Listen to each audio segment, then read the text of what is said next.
this is where I'm going to cry. Jeremy, I'm warning you. You pre-grieve somebody. Mm-hmm. Like you're preparing for their loss while they're still alive. And because of how his brain progressed, I saw him smile for the last time because his muscles had weakened so much that he couldn't hold his face up anymore. Mm. And I watched him tune his guitar. And so it creates like this beautiful nuance around loss where you're like, if all of us had the gift of knowing you're seeing somebody do something for the last time, you're extra present with it. Mm-hmm. And so getting to see him do those things and know that it was going to be the last time was gorgeous. And I photographed a lot of it. Like I photographed his hands while he still had control over them. And I photographed conversations with him where I knew we weren't going to be able to talk in the way that we were anymore. And it's not as potent as video. I still look back and wish that I was a videographer. But yeah, I have this like really gorgeous photo of the last time he and my mom walked to the shore, which is something they did every day when they were alive together. And it's one of my favorite photos I've ever taken. It's nothing special, but it's so powerful to be able to like pre-grieve somebody. I mean, it doesn't change anything, but I have oddly moments that I think are probably fairly similar, like with my daughters in the way that like they change so rapidly. Yeah. And like you love them in this state and you know that they won't stay that way. Oh. And so you're like, unless you inject them or something. Yeah, right. Yeah. Unless we go through some highly experimental treatments.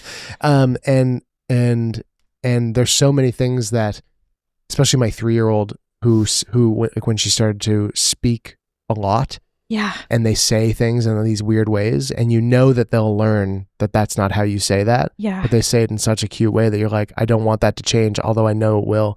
And you're not, you can kind of sense that you're like getting to the place where, that might be the last time they ever say like, we haven't done that in a couple whiles.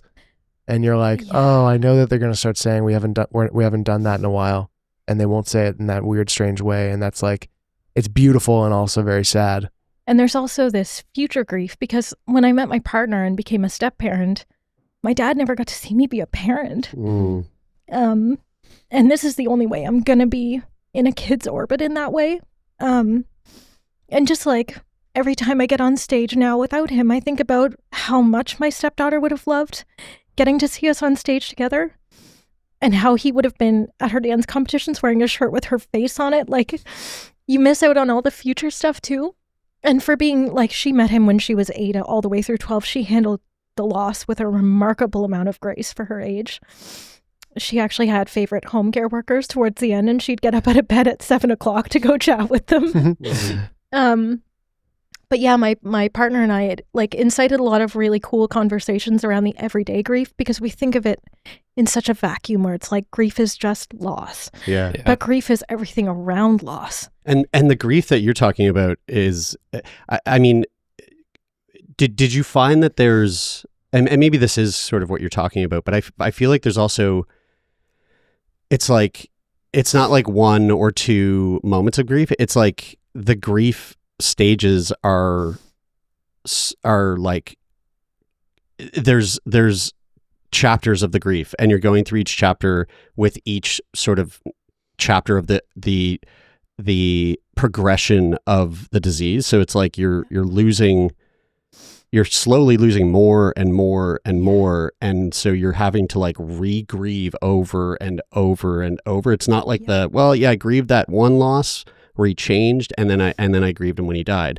Yeah. I'm assuming it was like, oh no, I was just constantly going through a new state of grief.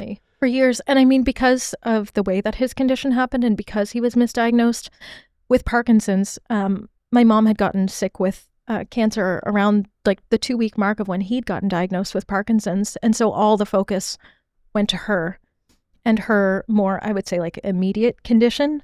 And when people would give them condolences, because they were very well known and loved in their town, they both still are, people would offer him condolences and he'd be like, it's just Parkinson's. I'm going to live 20 more years. Mm-hmm. And in hindsight, that's like a pretty gut-wrenching thing because the way that we lost him, and we didn't know until we really knew, he only had about 5 years from the time he was diagnosed. Oh, God. So it changed everything. One thing that I wanted to say, you had mentioned it earlier, but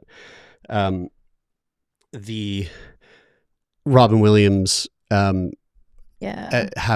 Lewy body dementia, and although Robin Williams didn't succumb to the dementia, like that's not. I mean, ultimately, I think that is what killed him, but it wasn't in the way that it was the fact that he had that, knew it was going to change him, and so he decided to take his own life. Yeah. There's a documentary for anybody who is not familiar with Lewy body dementia, or is like a fan of Robin Williams. It's called Robin's Wish, and the documentary is the main subject of the documentary is his wife. She's the one that's sort of guiding you through the story, and it's unbelievably good. Yeah. And it really does. It does a really fantastic job of diving into Lewy body dementia and kind of digging into like what is at the heart of that illness.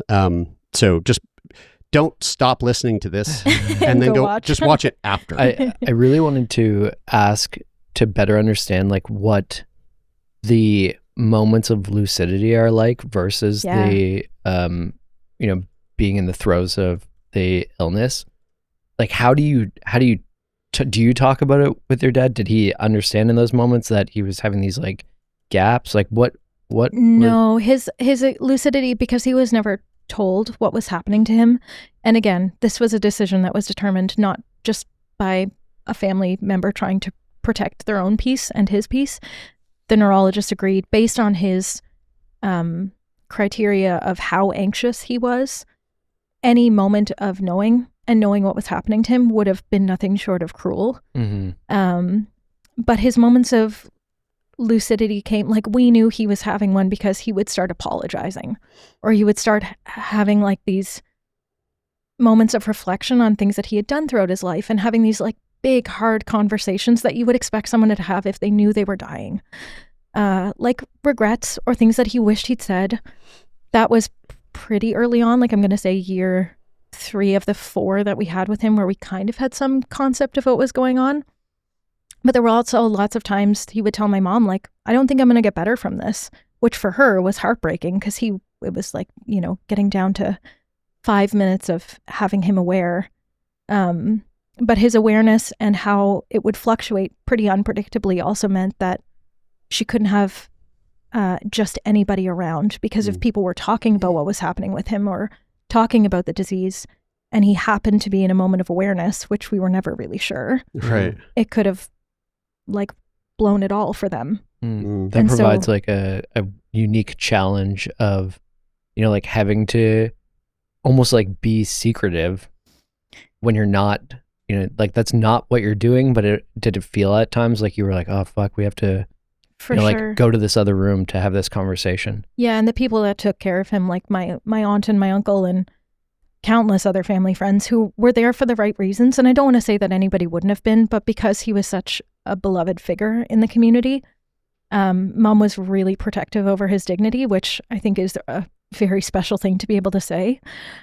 But yeah, it was hard in the ways that I would start taking calls from the neurologist, because if Mom was on the phone too long, he would start to get paranoid. And so I was in Halifax taking calls, and then she would create the system where she would call me back when he was napping, and she'd be able to go out of the house and watch him through the door to make sure he wasn't awake. And then I would fill her in on everything the neurologist had said. She would come back at me with questions, and we'd do it all again the next day.